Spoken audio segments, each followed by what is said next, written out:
तीन बहनों की लालची भाभी। करिश्मा, रेशमा और मनीषा तीन बहनें हैं। उनका एक भाई भी है, मयंक। मयंक अपनी बहनों को बहुत प्यार करता है, लेकिन मयंक की पत्नी सविता इस मामले में मयंक से बिल्कुल ही अलग है। वो अपनी ननदों का जितना बुरा कर सकती है उतना बुरा करती ही रहती है और अपनी ननदों पर हुक्म भी चलाती है। करिश्मा, करिश्मा, तुमने अभी तक नाश्ता नहीं बनाया? तुम्हारे भैया को ऑफिस जाने में देर हो रही है।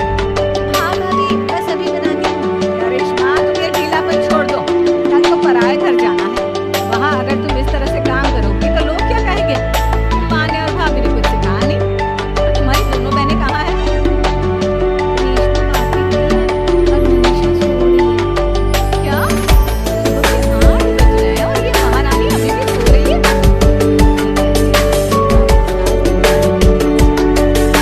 माँ जी देख रही हो अपनी बेटियों की दौड़ के।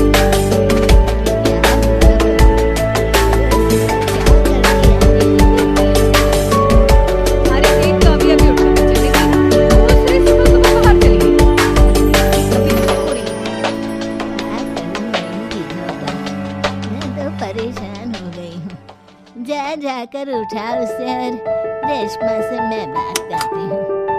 सविता सीधा मनीषा के कमरे में जाती है और उससे कहती है, महारानी जल्दी उठो, सूरज सर पर आ गया है। भाभी थोड़ी देर और सोने दो ना, मैं रात को लेट सोई थी। क्या ना यूनिट टेस्ट चल रहे हैं। शराफत से उठती है या नहीं, या फिर पानी की भरी बाल्टी डालूं तेरे ऊपर? नहीं भाभी, मुझे बिस्तर में नींद आना, उठती हूँ मैं। मनीषा जल्दी से उठकर बाथरूम में चली जाती है। सभी आराम से बैठकर नाश्ता कर रहे होते कि तभी रेशमा बाजार से हाथ में सामान लिए आ जाती है। रेशमा को देखते ही सविता उस पर तरस पड़ती है। लो, आ गई महारानी। ऐसा क्या सामान लाना था जो सुबह आंख मलते ही बाजार की तरफ रवाना हो गई? आप ही देख रही हो, घर का सारा सामान मुझे ही लाना पड़ता है।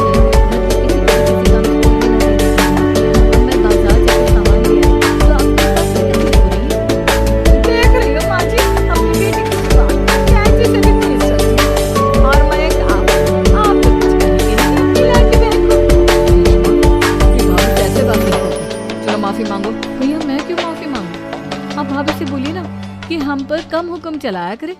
हम इस घर की बेटियां हैं और आपकी पत्नी की ननद है, नौकरानी नहीं। लो कर लो बात। इनकी भलाई के लिए कुछ भी बोलो तो इन्हें बुरा लग जाता है। इस घर में यही इज्जत है मेरी। देख लो माँ जी, आपकी बेटी किस लहजे में मुझसे बात कर रही है। सविता वहाँ से चली जाती है। मयंक को बहुत गुस्सा आता है, वो भी वहाँ से चला जाता है। फिर करिश्मा रेशमा को समझाती है, रेशमा तुम्हें भाभी से माफी मांग लेनी चाहिए थी ना। लेकिन दीदी मैंने कुछ किया ही नहीं, तो मैं माफी क्यों मांगू? हाँ करिश्मा दीदी, रेशमा दीदी जैसे ही घर में आई भाभी ही उन पर चिल्ला रही थी। हाँ मैं मानती हूँ कि गलती भाभी की थी। मैं तो इसलिए बोल रही हूँ कि भाभी ने माँ को तो पूरी तरह अपने वश में कर लिया है। वो हमारी बात सुनती ही नहीं। मयंक भैया हमारे लिए हमेशा खड़े रहते हैं, इसलिए उनकी बात का मान तो तुम्हें रखना चाहिए था ना। कोई फायदा नहीं दीदी, कुछ दिनों की बात और है, भाभी उन्हें भी हमारे खिलाफ भड़का देंगी। फिर वो भी माँ की तरह हमारी किसी बात का विश्वास नहीं करेंगे। इसी तरह सविता अपनी तीनों ननदों को किसी न किसी बात पर परेशान करती रहती थी। एक दिन मयंक अपनी तीनों बहनों के लिए गिफ्ट लाया। क्या रेशमा, ये तुम्हारे लिए हार का सेट। रेशमा तुम्हारे लिए सुंदर सी ड्रेस, और मनीषा तुम्हें किताबें पसंद है ना, तुम्हारे लिए किताबें लाया हूँ। थैंक यू भैया। थैंक यू भैया। थैंक यू भैया। करिश्मा, तुम्हारा नेकलेस कितना सुंदर है, ये भैया कहाँ से ले आए होंगे? मैंने भैया को 3 दिन पहले फोन पर ये डिजाइन दिखाया था और आज भैया ये ले आए। सविता तो अपनी ननदों के गिफ्ट्स देखकर जल गई और करिश्मा का नेकलेस तो उसे भी बहुत पसंद आया था। अपनी बहनों के लिए कितना अच्छा नेकलेस लेकर आए हैं, मुझे कभी कोई गिफ्ट नहीं दिया। मैं आज ही ये हार चुरा लूंगी। रात में सविता करिश्मा का हार चुरा लेती है और इसी तरह उसे अपनी ननदों की जो भी चीज अच्छी लगती वो उसे मांगती नहीं, बल्कि रात के अंधेरे में चुरा लेती। इसी तरह दिन बीतते गए और सविता ने मयंक के दिल में भी